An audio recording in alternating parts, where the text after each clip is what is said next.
singasebenza kanjani ukuba kulonyaka abantu abangenamanzi bakhawuleze bawafumane, abantu abangenandawo yowendle bakhawuleze baye kuyo. Indvuna ehhovisini lemengameli Mondli Gungubele ithi ikhabhinethi yelekhohla isathola umbono wetemthetho mayelana nekufaka simo sekuhamba kwagesi ngaphasi kwenhlekelele yavelonke.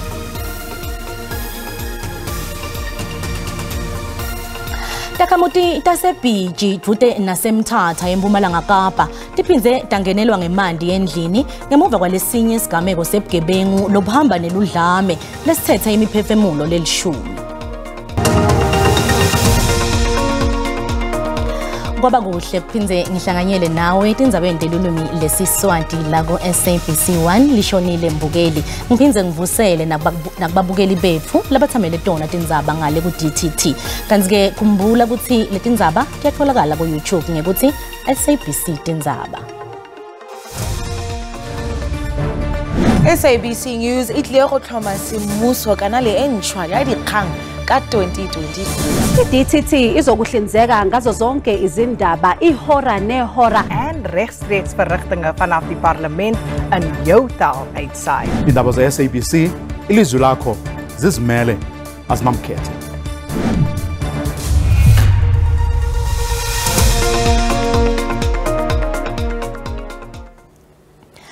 Indvuna ehhovisini lemengameli Mondli Gungubele ithi ikhabhinethi yelekhohla isathola umbono wetemthetho mayelana nekufaka simo sekuhamba kwagesi ngaphasi kwenhlekelele yavelonke. Sigungu lesisetulu senhlangano lebusako sivete ukuthi kufanele kudzalulwe lokuhamba kwagesi njengenhlekelele yavelonke. Mengameli Cyril Ramaphosa ulinzeleke ukuthi amemetele tinguquko embusweni wakhe ngemuva kwenkomfa yavelonke yalenhlangano. Lisekela lamengameli David Mabuza belingekho kulele khohla mbuso nanoma kunjalo kude sizathu lesitshelwe betindzaba mayelana nekungedi kwakhe. Ukuzoqwalasela kuba njengoba sijongene nengxaki yombane esicinezele entanyeni, sijongene nabo iqoqosho alusebenzi kakuhle ngenxa yamazwe onke, sizokujonga into kubona kokusesikwenzile ngcebiso zini esizifumanayo kuba singasebenza kanjani ukuba kulonyaka abantu abangenamanzi bakhawuleze bawafumane, abantu abangenandawo yowendle bakhawuleze baye kuyo. Noko inani labantu bafumana imisebenzi libe ngathi liyenyuka, noqoqosho libe ngathi luthatha amagxathu aphezulu. Sizokuqolasela ezo zinto ke apha. Kushushisa ngasese lokuhloswe ngumengameli waphambilini Jacob Zuma kumshushisi wembuso Advocate Billy Downer nenzatheli Karen Morgan kuhlehliselwe kumhlatitine enyangeni yengci. Lolu dzaba lungene kafishane inkantolo lephakeme yasePietermaritzburg lomuhla ngaphambi kwekuthi luhlehliswe kwendela ukuthi ticelo ta Downer na Morgan tekuthi kubekelwe eceleni kulalelwe mhlati nge-13 ngeNdlovu lenkulu. Kulesicelo sakhe ngeNdlovu lenkulu ngaphambi kwalelicala Downer utobe ufaka isicelo sekuthamisa lokushushiswa kwakhe ngasese lapho khona utobe athi kukusebenzisa budlabha inhlelo tenkantolo lahlose ngako Zuma kumcekela phasi njengemshushisi. Mona ufaka isicelo esiphumayo sekuvimbela Zuma ukuthi amshushise ngasese. Uphindze uthi Zuma ude ligunya lokuthi angamshushisa ngasese njengoba le certificate se-NPA lesingakako ekushushisen asimthinzi yena. If you remember in June 2022, which was last year, there was a nolle prosequi certificate which was granted by the NPA, in particular to Advocate Billy Downer. But it was not specifically mentioned if there was any co-accused that was going to be added. It was basically based on the case that was opened against Advocate Billy Downer, and then the person that is alleged to have been working with him in this alleged criminal offense is obviously Miss Mon. But there was no mention of her in that particular certificate. Ngaseqeni kweleviki Judge Pete kuno hochilele licala la Zuma lebugebengu ngakuthi wende liphimso leqinele insolo tekukhishwa ledlangaleleni kwemniningwane yakhe empilo nanekuthi wathi kude lokuphatheka kulesikhalo sa Zuma sekuthi Downer wephule umthetho we-NPA. Soswebhu wasekuruleni Khetha Shandu wesulile esikhundleni sakhe ngembi kwemhlangano wemkhandlu labo uhlelelwe kuhlala lamuhla lapho kulindeleke ukuthi kwetfule isiphakamiso sekungabethembi ubuholi bakhe kanye naSomlomo. Kukhishwa kwaSomlomo kungahle kuvete lesinye isiphakamiso sekungabethembi ubuholi basodolobha wasekuruleni Tanya Campbell.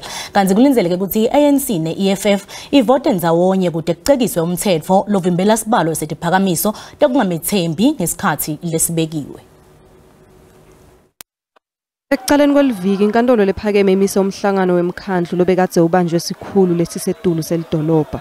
Lokhu kuta ngemuva kwekuthi Raymond Dlamini atshele inkantolo ukuthi lokuhlala kwemkhandlu akukho emthethweni njengoba engakatshelwa lutho. Lesikhulu sibambe lo mhlangano kulandzela sicelo lesifakwe ngemaqembu lamancane lasebenta kulomkhandlu sekungamethembi loSomlomo. Lesiphakamiso sekungamethembi loSomlomo bekumele senteke ngalesine evikini leliphelile kepha umhlangano wabhidlika ngesikhathi malungu emkhandla aqala kuwebhana.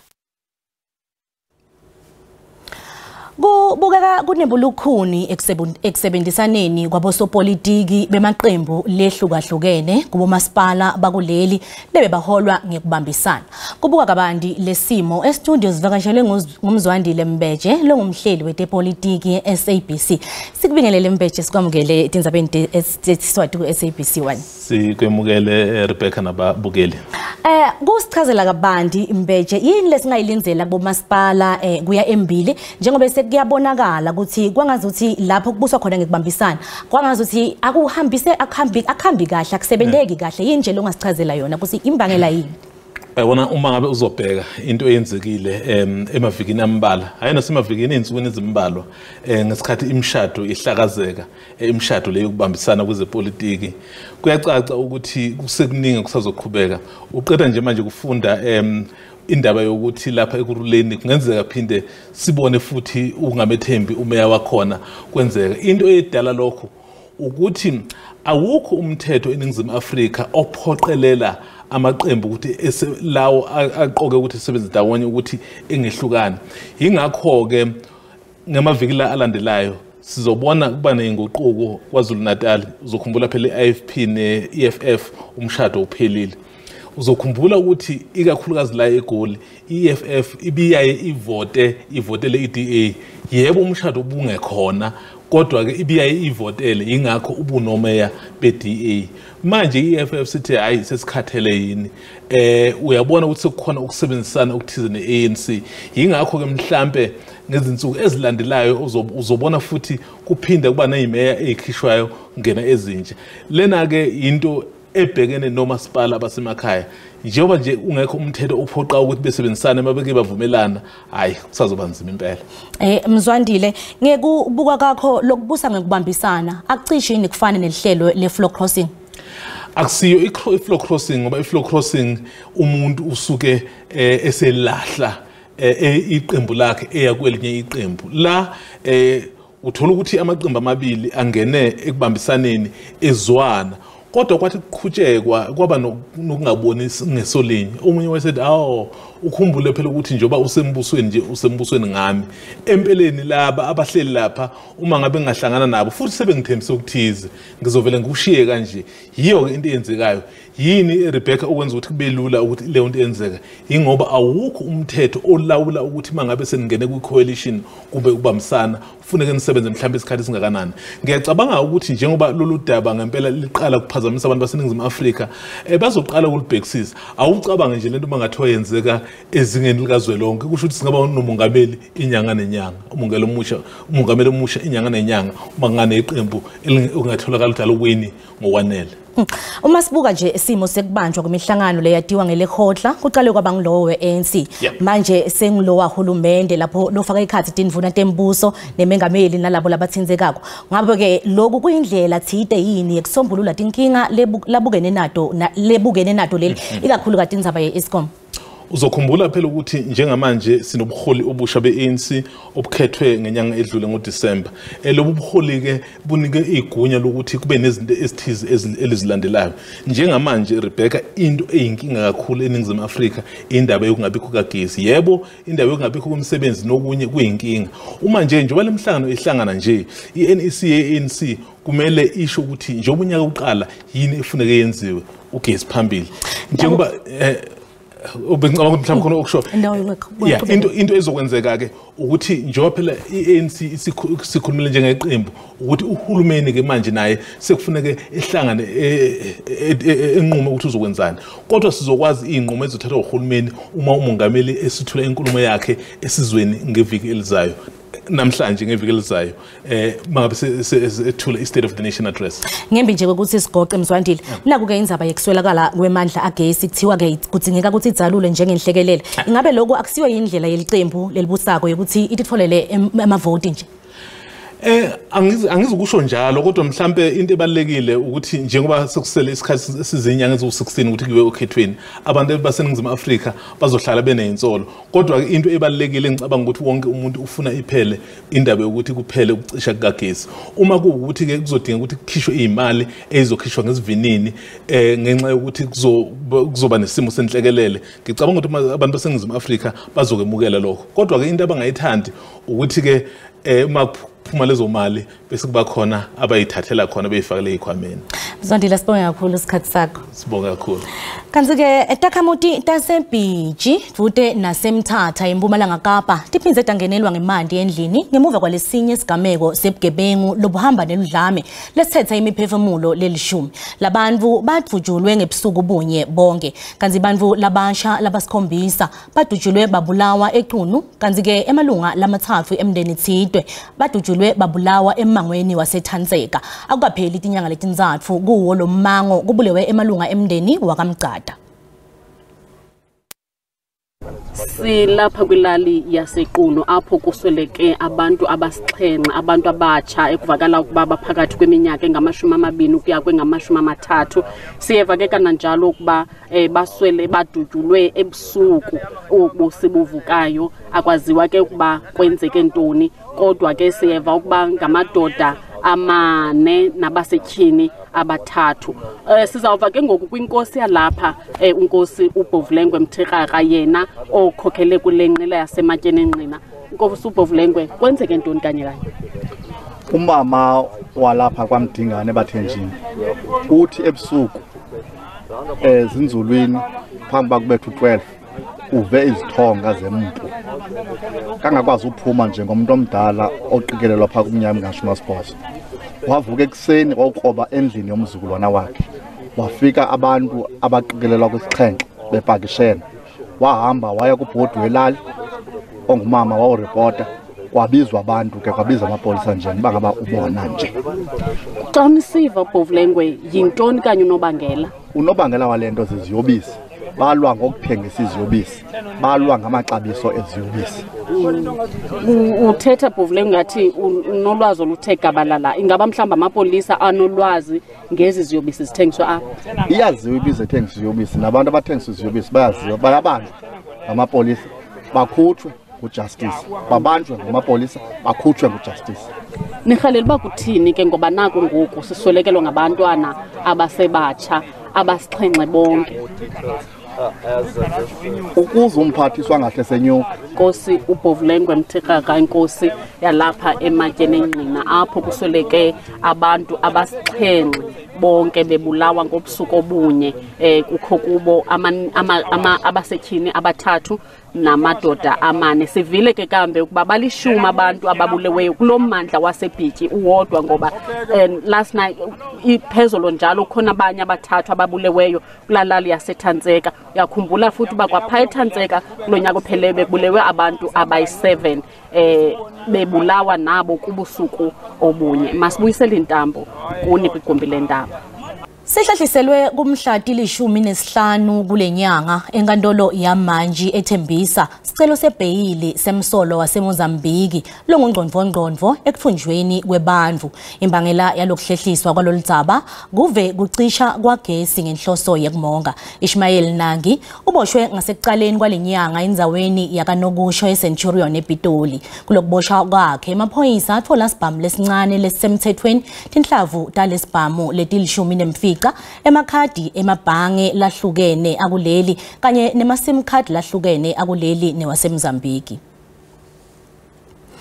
Inkampani leyeluleka abantu ngetikweleti i-debt buster ithi bathengi sebaphoceleleka ukuthi baboleke imali kude ukwelekelela umholo kulandzela kwehluleka kuhlangabetana netindleko tabo temalanga onke. Lenkampani ikhiphe umbiko wekota yesine wa-2022 lapho uvete khona ukuthi bathengi badvonsa kamadima kepha babukene ngco netikweleti tabo. Lo mbiko uphinze wathi bathengi basebenzisa 63% wemholo kubhadala tikweleti. Inyanga yokucwayisa ngekutikweleti iyacala kuleli viki kanti i-debt buster ithi iyatfokota indlela amakhasimende aphatha ngayo imali kungakhuliswa kwemholo nemali mboleko lekhula ingacethi kukhinyabeta timali temakhasimende.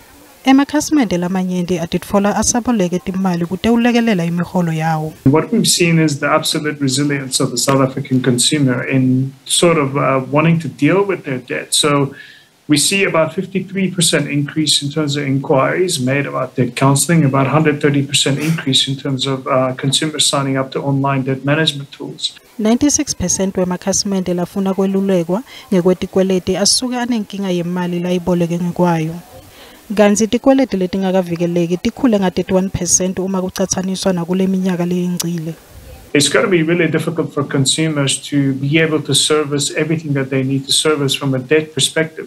Already we're seeing that, consumers need about 2/3 of their net income when they come to debt counseling. I-debt buster ithi ibone sikhula nga-130% isibalo semakhasimende lafuna kwelulekwa ngokwetikweleti. Ganzi iphinze yagcizelela ukuthi kululeka ngokwetikweleti kungasita emakhasimende ukuthi ehlise imali mboleko yawo layibhadaliswe yona kutikweleti letingakavikeleki. Kunesiphakamiso sekuthi ludzaba lwekucishwa kwagesi ludzalulwe njengenhlekelelo even. Sikubutile mbukeli ukuthi ingabe lokhu kutawutiletha yinto inguquko kule nkinga lesibukene nayo yekucishwa kwagesi ngenhloso yekumonga. Msakazi noma yini engasenziwe South Africa kuyiyona ezaqedile load shedding asikwazi ukuthi singakuphika lokho uma ukuthi bayazama bacabanga ukuthi le ndlela abafuna ukwenza ngayo iyona into engasiza ukuthi kuphele lokho load shedding esikuyona ngicabanga ukuthi abaqhubeke mina into esifisa ukuyibona singumphakathi ukuthi kuphele ucimicimi lo wombali noma ngamenyazela njengenhlekelele angiboni mina ukuthi kuzoshintsha phi ngoba inhlekelele lena ekudala yabonakala mingaki iminyaka manje khali izothi inhlekelele namhlanje ngoba lento lena inomphumela omubi kakhulu igule ebhedlela amanzi ukudla kuvalwa amafemu angiboni nje ukuthi nekumenyezela namhlanje ithi inhlekelele kuzokwenza ushintsho alukho nje ushintsho kuzolenza singakuletha tinguquko kuleli live lonke jikelele ngoba lenkinga kuloku solo sibukene nayo silive lonke jikelele. Ngicabanga ukuthi ukudalula i-load shedding njengenhlekelele ikona okuzoletha ushintsho futhi nalaba basemagunyeni bazoyenza iplan. Lona ngumbono wembukeli SABC ete yethweswa kutiphendulela ngawo.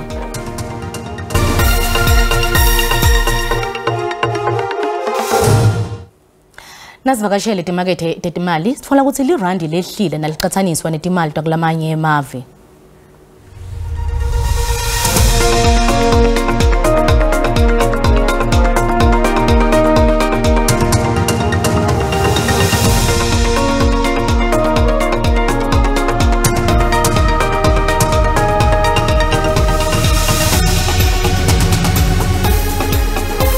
Kucala phatha lomuhla sikuvalelise mbukeli ungakhohlwa nekusibukela ku DTT njengoba sevele sitfolakala khona. Isale kahle.